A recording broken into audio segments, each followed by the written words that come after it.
Man, I'll never forget the time. Christmas Eve, my whole family was in town, and I was packing my stuff in my house that I had basically lost, and feeling like a failure. Rock bottom. Well, didn't hit rock bottom yet, but it was. I had tripped and fallen in the hole, and I was on my way down, and it sucked. It sucked big time.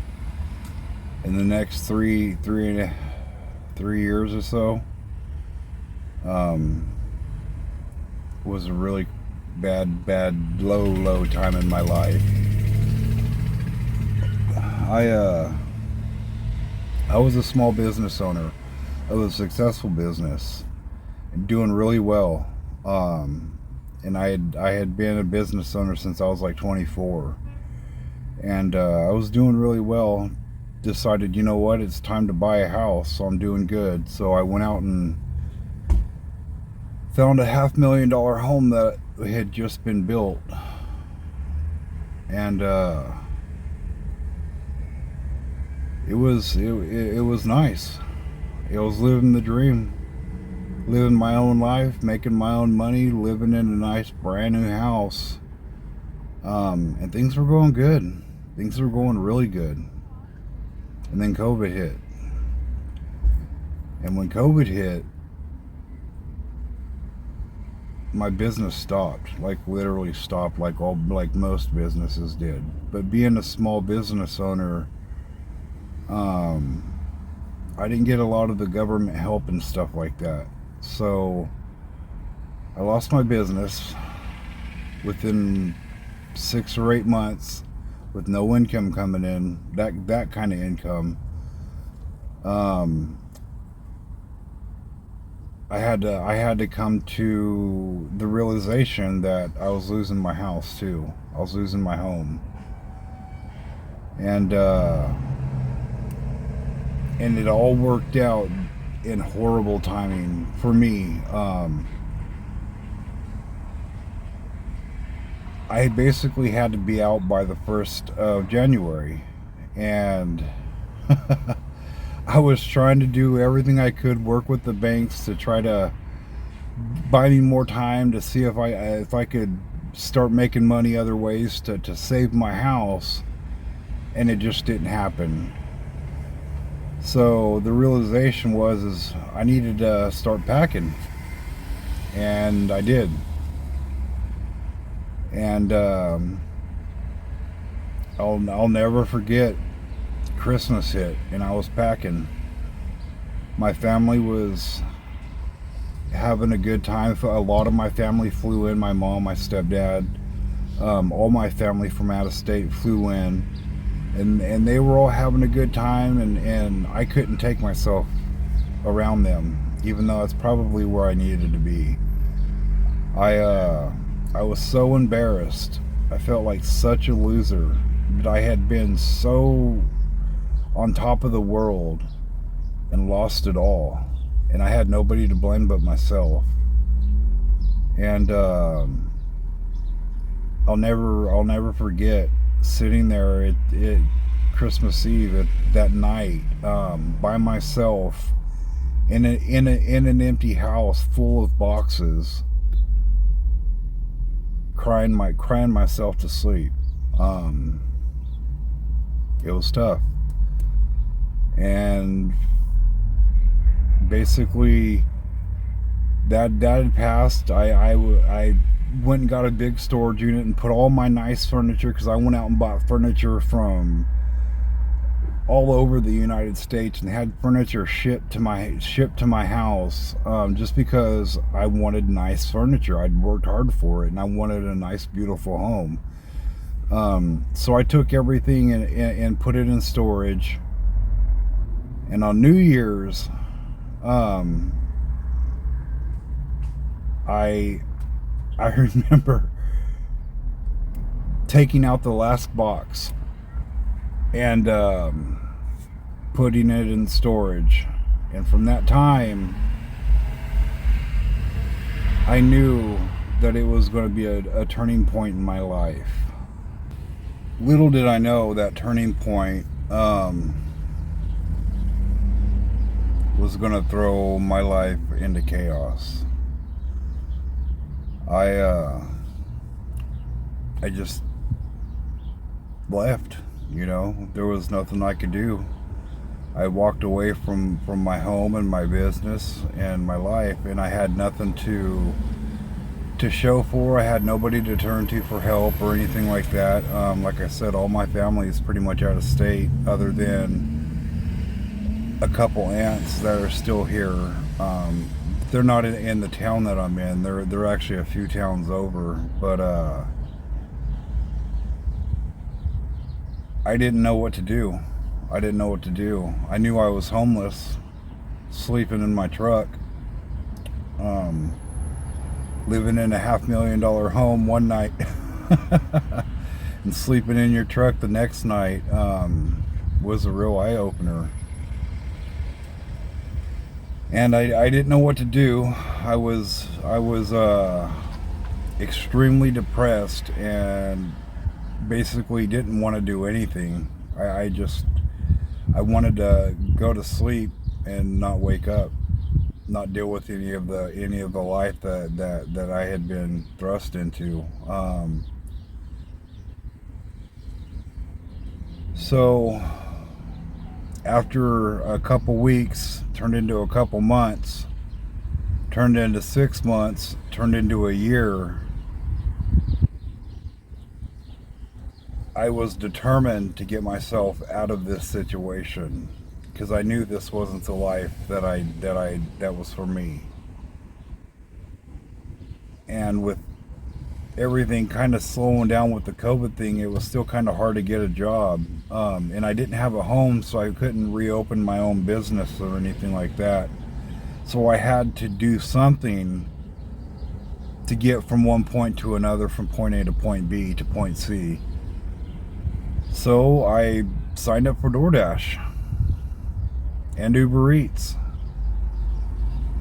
And after a couple weeks, I got approved. So once I got approved, I just swallowed my pride, sucked it up, buttercup. Gotta do what you gotta do, right? I knew this isn't what I wanted to do, and I wasn't proud of it, especially being a business owner for so long. But I had to do what I had to do. So I would basically go to work every single day, 7 days a week, and this happened for months at a time. I'd take one day off, maybe one day every 2 months, if that, just because I needed to make money. I needed to get myself off the streets. Even though I was living in my truck, it was still pretty much living on the streets. I was hiding, looking for places to sleep, looking for nice, quiet, dark places that I was out of the public's eye and wouldn't be a nuisance to anybody. I try to play it as smart as possible. Plus, in my favor, I had a pretty nice truck. So I think that's what helped me with not getting the knock on my window of, hey, you can't be sleeping here or nothing like that. Because when you looked at my truck, you really didn't think somebody homeless was sleeping inside of it, because it was a pretty nice truck. So thankfully that never happened. But I also didn't stay in the same place more than 1 or 2 nights, and then I'd move somewhere else, and I wouldn't go back to a place for at least 2 or 3 weeks type of thing. But this happened over a couple years, almost a few years, but it was more along the lines of a couple years that it was consistent. And I was just in a bad place. Mentally, I was in a bad place, and I'm mentally a pretty strong person, but I was in a bad place because not only was I homeless, but my dad had just gotten sick, and we found out he had cancer.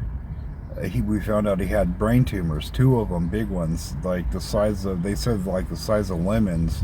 They were so big that they couldn't operate. They couldn't pull the tumors out without killing them. So basically, we just had to let nature take its course, and that was a hard time for me. That was a really hard time for me. Um, uh, at a time where I should have been there for my dad and given him a safe place to live and spend the rest of his days around loved ones, I wasn't able to do. And I knew that that was my fault. And it was hard on me. And I took it hard. Because I'm a very, very prideful person.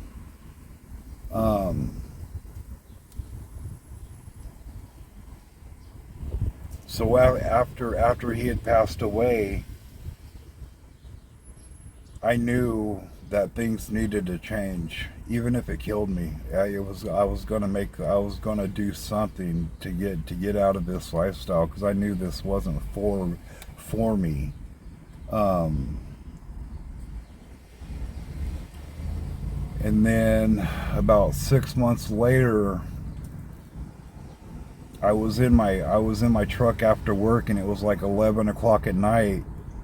And out of nowhere, I've always been a really healthy person. Never had no signs of anything health-wise going on.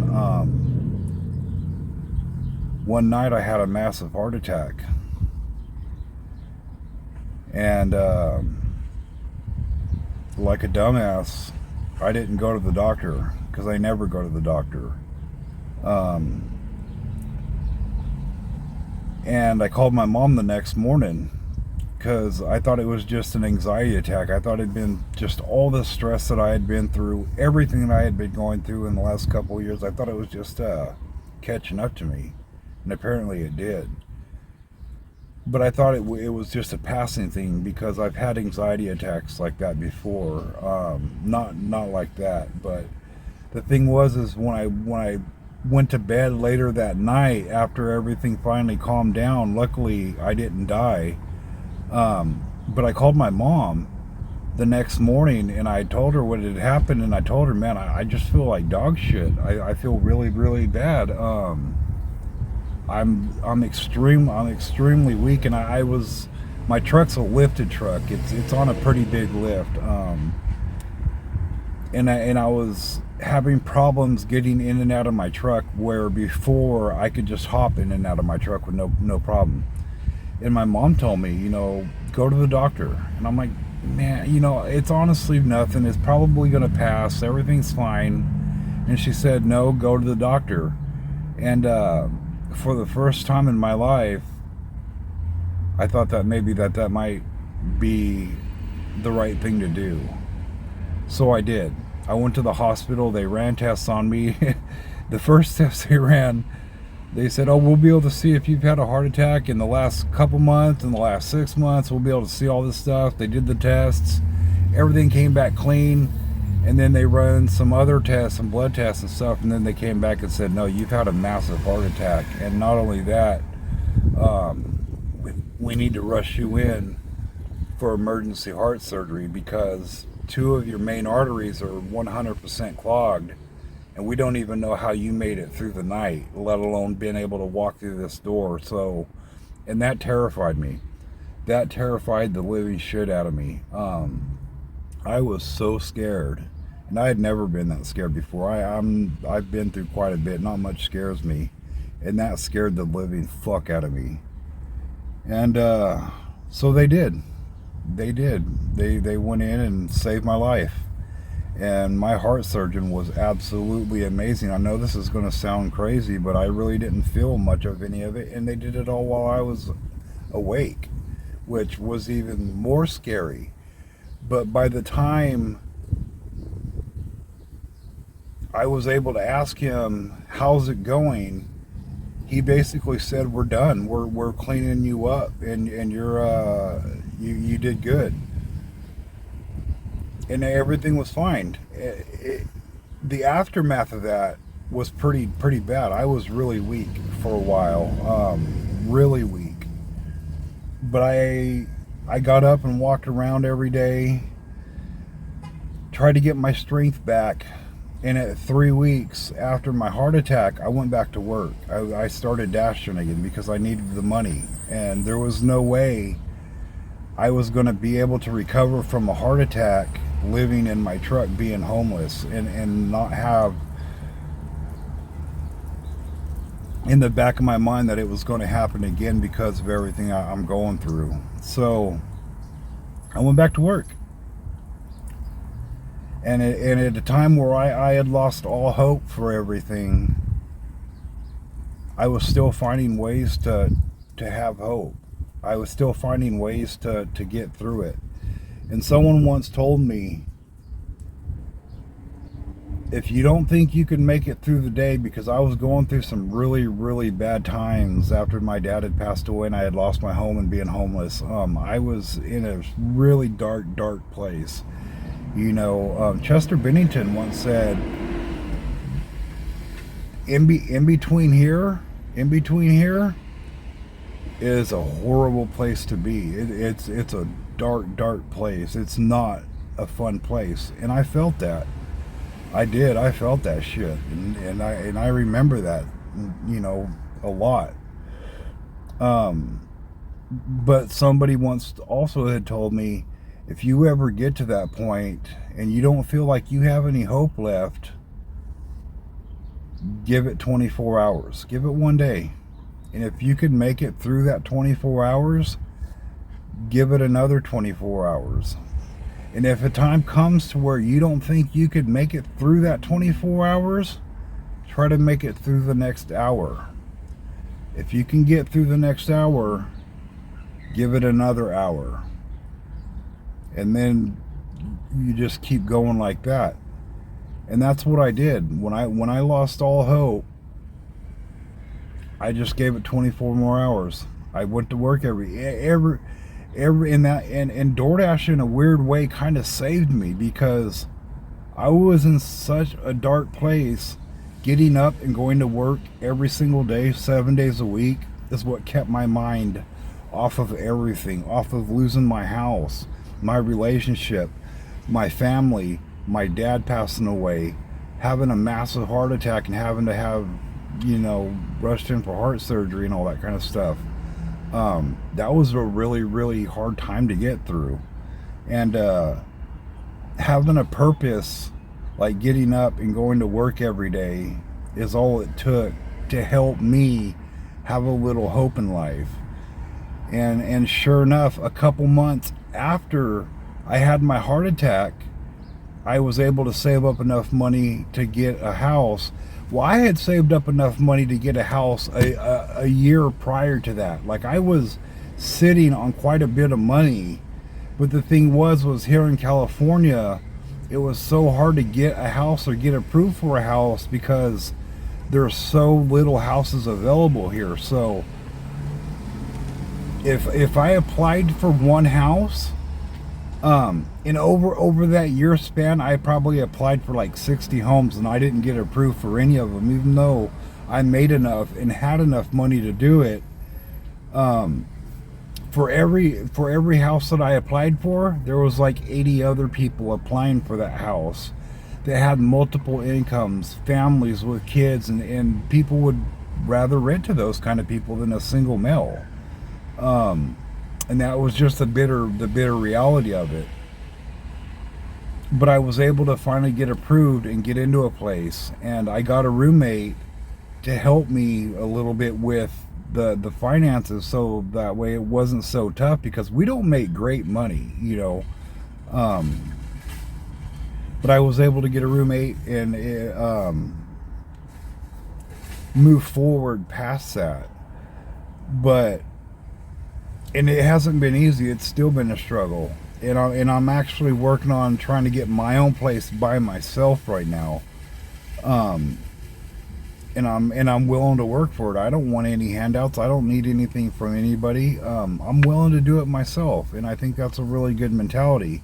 But I also think maybe that mentality can kind of hurt you in the long run, you know, because sometimes you need somebody there. Sometimes, I don't care how mentally strong you are, doing it by yourself, alone, can be very, very hard mentally.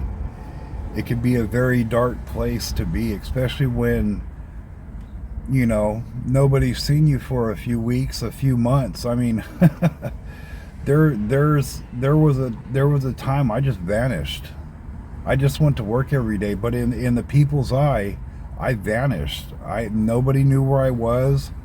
I hadn't seen family or talked to family in like 6 months, and it was just because I was in such a dark place. I was embarrassed of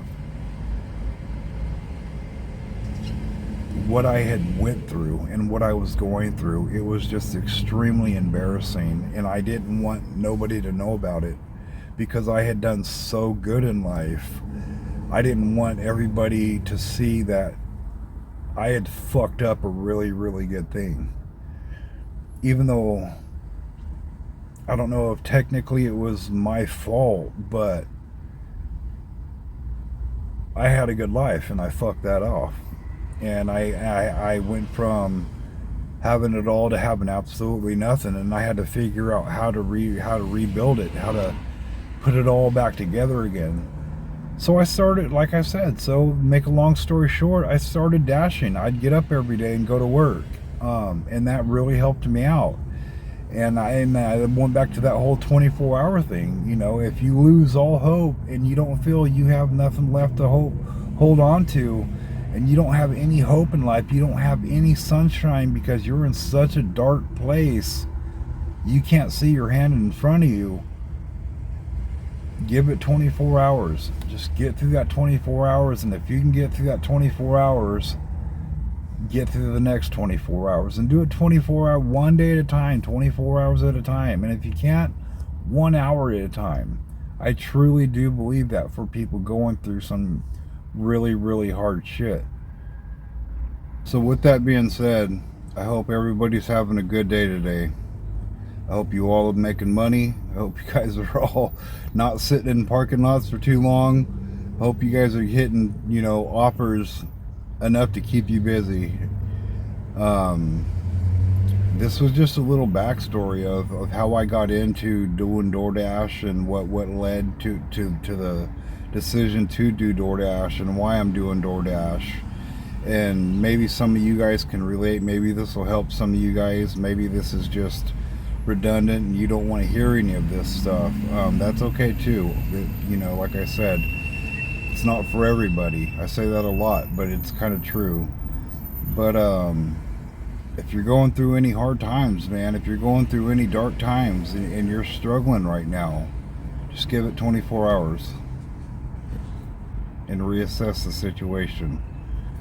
You know, with that being said, I hope you guys all have a good day. Like I said, I hope you guys all making money.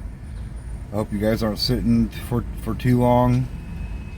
And if you have a story that's can relate, or your story, whether it has anything to do with this or not, on my story, let us know in the comments. Tell me, let us know what's your story. How did you get into DoorDash? Why did you start dashing? Are you still dashing? And how's the journey been for you? But until we meet again, friends, have a good day.